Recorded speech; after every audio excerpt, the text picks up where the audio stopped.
চলে আসেন আমার সাথে, দেখতে পাচ্ছেন এটা হলো মেশিনের কম্পিউটার কন্ট্রোলার। মানে এখান থেকে কন্ট্রোল হচ্ছে কোন ডিজাইনটা যাবে এবং কোনটা ওখানে রেডি হবে সেইটা। এটা হলো হাটের নকশা।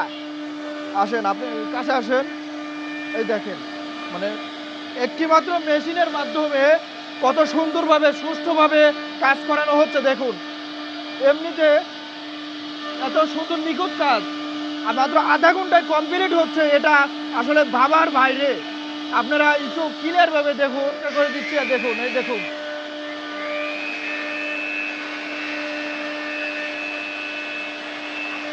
এত সুন্দর এত সুন্দর একটা নকশা শুধুমাত্র একটি মেশিনের মাধ্যমে আধা ঘন্টায় তৈরি হয়ে যাচ্ছে।